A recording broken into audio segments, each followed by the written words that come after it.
नमस्कार साथियों। आज हम पढ़ेंगे माध्यमिक के बचे हुए क्वेश्चन जो पिछली क्लास में हमसे बाकी रह गए थे। वो क्वेश्चन आज पढ़ेंगे। फर्स्ट ग्रेड के पहले पेपर के लिए ये क्वेश्चन बहुत इंपॉर्टेंट है। तो देखते हैं इन बचे हुए प्रश्नों को।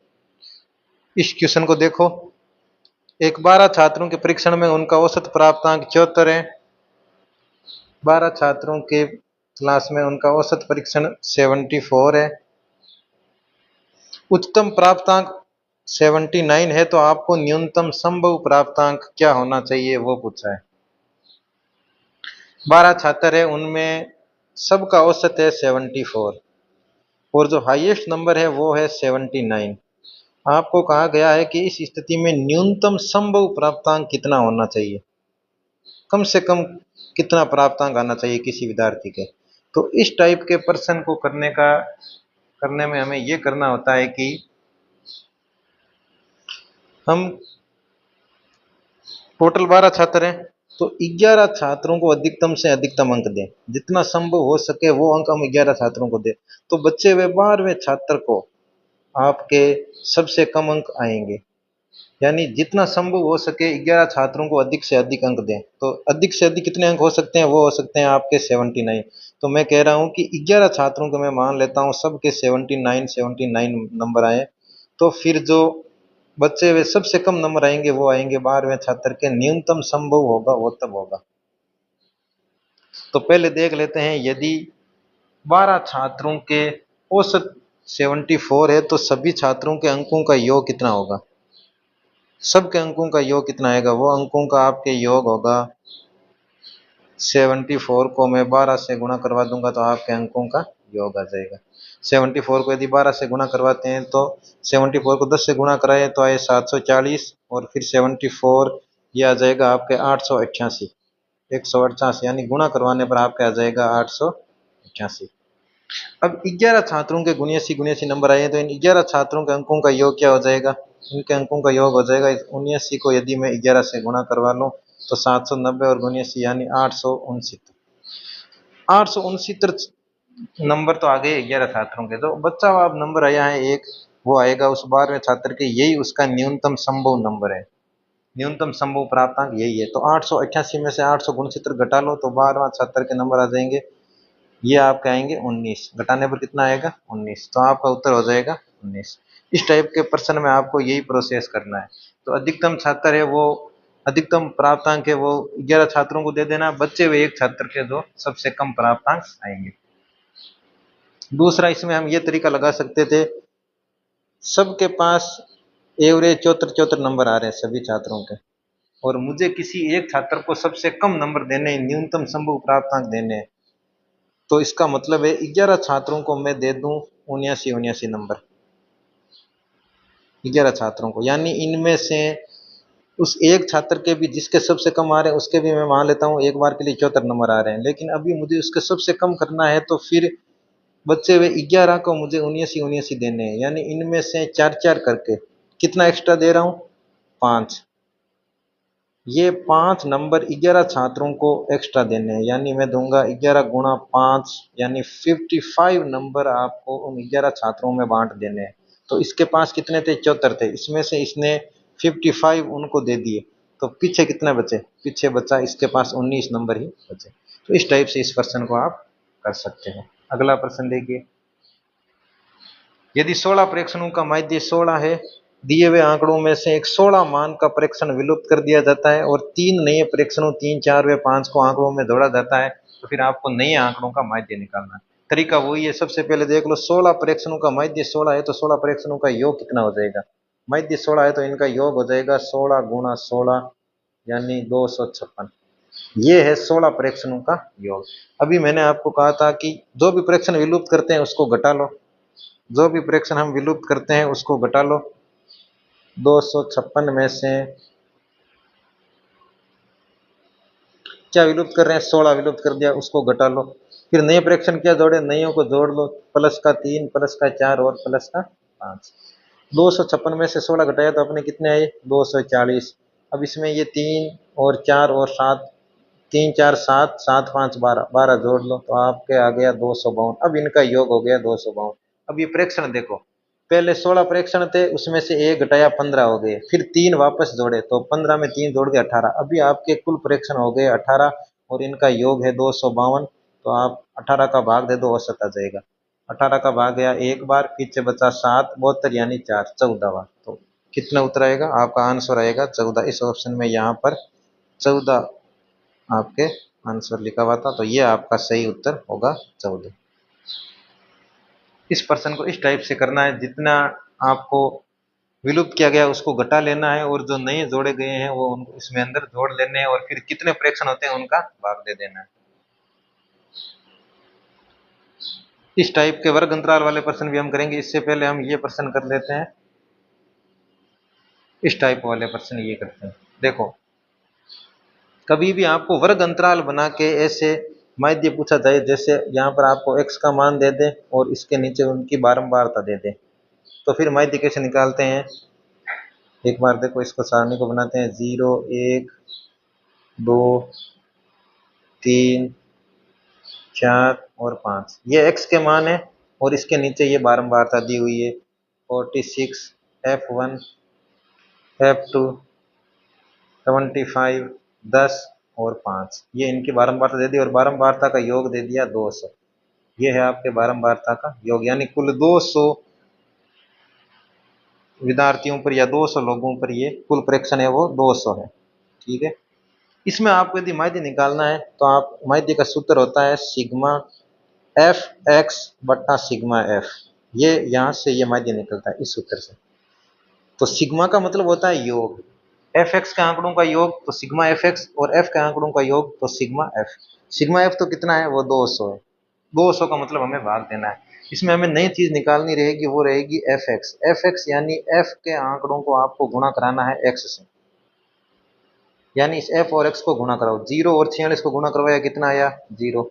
1 और F1 को गुणा कराया, कितना आया? F1। 2 और F2 को गुणा कराया, कितना आया? 2F2। 3 और 25 को गुणा कराया, कितना आया? 75, 75। 4 और 10 को गुणा करवाया, कितना आया? 40। 5 और 5 को गुणा कराया, कितना आया? 25। ये सारे 25 मान आए। और यहाँ पर जो आगे मैं लिख दूंगा, इन सब का योग हो जाएगा, वो हो जाएगा सिग्मा एफ एक्स। इस टाइप से इसका माध्य निकाला जाता है।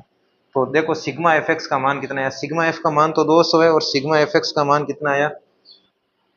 25 और 40। यहाँ से जोड़ना स्टार्ट करो। 25, 40, 65, 65, 65 और 75 हो जाएगा आपके 140। और फिर इसमें F1 प्लस 2F2, यानी ये योग आया है 40 प्लस का F1 प्लस का 2F2। हमें यही तो माध्य ज्ञात करना है। तो एक बार सिग्मा एफ एक्स का आपके पास मान आ गया 140 प्लस F1 प्लस 2F2 बट्टा सिग्मा एफ कितना है? वो 200 दिया हुआ है। ये बराबर होगा माध्य के। तो माध्य कितना दे रखा है? माध्य दे रखा है 1.46। ये नीचे इधर गुणा भाग में इधर आते ये आ जाएगा गुणा के अंदर। तो जब 146 को 1.46 को आप 200 से गुणा करोगे तो ये दो जीरो से ये 2 पॉइंट इधर आगे खिसक जाएगा, यानी 146 गुणा 2 आ जाएगा। कहने का मतलब है ये आ जाएगा, जब 146 को आप 2 से गुणा करोगे ये आ जाएगा 292। अब आपको यहाँ से देखना है 140 प्लस F1 प्लस 2F2। तो F1 प्लस 2F2 का मान कितना आएगा? F1 प्लस 2F2 का मान आएगा 292 माइनस का 140। तो यहाँ से F1 प्लस 2F2 आपके आ जाएगा 152। अब इसमें जो भी F1 और F2 के मान है वो संतुष्ट करवा लो। या इसमें एक चीज और आती है, देखो ये योग कितना दे रखा है? 200। एक बार अपन योग करके देखते हैं होता कितना है। योग हो रहा है 46 और 25, 71, 71 और 10 81, 81 और 5 86। और ये F1 प्लस F2, यानी ये 86 प्लस F1 प्लस F2, ये आ रहा है 200 के बराबर। तो आपका F1 प्लस F2 किसके बराबर आएगा? 200 माइनस 86 यानी 114 के बराबर आएगा। यहाँ से ये दो समीकरण बनेगी, एक ये बनी सबसे पहले और दूसरी अपने एफ एक्स के मानों को जोड़ने पर, माध्य को निकालने पर अपनी ये दूसरी। इनको हल करके आपको इनका मान निकालना है। अब इन दो समीकरणों को हल करने के विलोपन विधि से भी आप हल कर सकते हो, काफी तरीके होते हैं। देखो, यदि मैं समीकरण दो में से समीकरण ए को घटा लूंगा तो F1 में से F1 घट जाएगा, यानी F1 कैंसिल हो जाएगा, तो आपका F2 का मान आ जाएगा, फिर अपन उसमें मान रख लेंगे। तो देखो समीकरण दो में से यदि मैं समीकरण एक घटाऊं, समीकरण दो माइनस समीकरण एक, तो F1 से F1 कैंसिल, दो F1 से F2 घटा, एक F2 घटा तो पीछे बचा F2 बराबर 152 से 114 गया तो पीछे कितना बचा 38, यानी आपके F2 का मान कितना आ जाएगा 38, और F2 का मान 38 किस ऑप्शन में, इस ऑप्शन में, तो ये आपका उत्तर हो जाएगा। नहीं तो हम क्या करते, F2 का मान, F2 का मान 38 आ गया तो इस एक किस कोई से भी समीकरण में F2 का मान रख दो, इसमें रख देते हैं, तो F1 प्लस 38 बराबर 114, तो यहाँ से आपका F1 का मान भी आ जाएगा 114 माइनस 38, यानी आपके 76 F1 का मान आ जाएगा, जो इस ऑप्शन में पहले ही आया हुआ है। तो इस टाइप के क्वेश्चन को करने में ये दो समीकरण हमेशा ही बनेगी, और इन समीकरणों को यूज करके हम बना सकते हैं। अगला प्रश्न देखिए। अब एक इस प्रश्न को देखिए, यदि इसमें सीधा वर्ग अंतराल दिया हुआ है तब अपन माध्य कैसे निकालते हैं। देखो ऐसे आएगा ये प्रश्न, मान लो आपको इसका माध्य पूछ ले, तो इसमें कुछ वर्ग अंतराल दिया हुआ है, सीधा सीधा वर्ग नहीं दिया हुआ है, वर्ग पूरा अंतराल दिया हुआ है। तो इनका माध्य निकालने के लिए पहले मुझे इसमें x का मान, ये तो बारंबारता है f, और यहाँ पर x का मान इनका निकाल और लिखना है, वो x का मान होगा आपके इन पूरे वर्ग के बीच की संख्या, यानी पांच बीच की संख्या निकालने का मतलब 500 और 520 को जोड़ो और उसमें किसका भाग दो, दो का भाग दो, तो 500 और 20 1020 बट्टा दो, तो ये आपके आ जाएगा 510। दूसरा तरीका इसके बीच की संख्या निकालने का, 500 तो कॉमन है ही, ये जीरो और 20 के बीच की संख्या आएगी 10, तो ये आ जाएगा 510। फिर 520 और 540, 20 और 40 के बीच की संख्या, 20 और 40 को जोड़ के दो का भाग दे दो, आया 30, तो ये आ जाएगी 530। फिर 40 और 60 में दो का भाग दे दो तो ये आ जाएगा 50। अब ये आगे चलता जाएगा 550, 20 का अंतराल है तो आगे ये संख्या चलती जाएगी, ये आ जाएगी 570 और ये आ जाएगी 590। अब इसमें आपको एफ एक्स तो निकालना ही है। अब आपका एफ एक्स आएगा, इस एफ को इस एक्स से गुणा करो, वर्ग अंतराल आया हुआ है तो फिर हमें उसकी मिड संख्या को एक्स मानना है, और सीधा एक्स आया हुआ है तो सीधा एक्स का गुणा कराना था, यहाँ पर इसकी मध्य मान को हमें एक्स मानना। सिग्मा एफ निकालो सबसे पहले, सिग्मा एफ यानी इन एफ की बारंबारताओं का योग, ये तो आपको दे ही रखा है 50 श्रमिक है, और जोड़ के भी देख लो आप, 12 14 26 8 34 6 40 10 50, यानी श्रमिक 50 दे रखे हैं, तो सिग्मा एफ का भाग देना और एफ एक्स यानी इन दोनों को आपस में गुणा कराना है। अब इसमें थोड़ी सी ये कैलकुलेशन लंबी हो जाती है, बाकी ऐसे गुणा करा के आपको माध्य निकालना रहता है। अब गुणा कराओ, 510 को आप 12 से गुणा करो, तो 510 को यदि मैं 10 से गुणा कराता तब तो आता है 5100, और यदि गुणा कराता हूं तो यह आपके आ जाएगा 1020, और यानी 6120। 53 को यदि मैं 14 से गुणा कराऊं, या 530 को यदि मैं 14 से गुणा कराऊं तो यह आपके आ जाएगा, इन सबको गुणा करा के आपको लिखना है। 53 530 को यदि मैं 14 से गुणा कराऊं तो 7420, 7420। 555 को यदि मैं 8 से गुणा कराऊं तो 8 पंजा 4000 और फिर 4400। इसको यदि मैं 6 से गुणा कराऊं तो 3000 और 3420, यह आपको गुणा करवा लेने हैं, और ये आ जाएगा आपके 5900, और गुणा करा के आपको ये सिग्मा एफ एक्स का मान निकालना है, और फिर आपका माध्य आ जाएगा, माध्य आ जाएगा सिग्मा एफ एक्स बटा एफ एक्स। तो यदि ऐसा कैलकुलेटिव प्रश्न आ जाए तो फिर वो ऐसे करना है आपको। अब इनको सबको जोड़ लो आप, जोड़ने का तरीका यही है, लास्ट डिजिट से जोड़ सकते हो आप, 0 0 0 0 0, लास्ट में 0 आएगा, चलो ये 0, ये 2, ये 0 2 4 4 और 2 6, ये आ गया 6। तीसरी डिजिट 9 4 13, 13 4 17, 17 4 21, 21 और 1 22 का दुआ हाथ की 2। फिर 5 3 8, 8 4 12, 12 7 19, 19 6 25, 25 और 2 27, ये आपके 27, और भाग किसका देना है, भाग देना है 10 का, तो एक जीरो से एक जीरो कैंसिल, आपका माध्य आ गया 27 26। तो इसमें आपको माध्य ऐसे निकालना है, थोड़ी सी कैलकुलेशन होती है, बाकी माध्य ऐसे निकलता है। फिर ये लुप्त बारंबारता वाले क्वेश्चन आने की संभावना हमेशा से ज्यादा रहती है। इनका माध्य जेब खर्च आपको 18 रुपए दे रखा है, तो आपको इस लुप्त बारंबारता का मान निकालना। पहला काम मुझे यहाँ से, ये तो एफ है और यहाँ पर मुझे इसका एक्स निकालना है। एक्स निकालने का सीधा सीधा मतलब है आपको इनका माध्य मान निकलना है। 11 और 13 के बीच में क्या था, 11 और 13 को जोड़ के 2 का भाग दो तो आएगा 24/2 यानी 12। फिर 13 और 15 के बीच में क्या था, 14। सब में 2 का अंतराल है तो आगे ये चलता जाएगा। 15 और 17 के बीच में 16, 17 और 19 के बीच में 18, ये 20, ये 22 और ये 24। और एक बार सिग्मा एफ देख लो, सिग्मा एफ कितना है, 7 और 6 13, 13 और 9 कितना दे रखा, 22, 22 और 13 35, 35 5 40, 4 44 यानी ये है 44 प्लस एफ।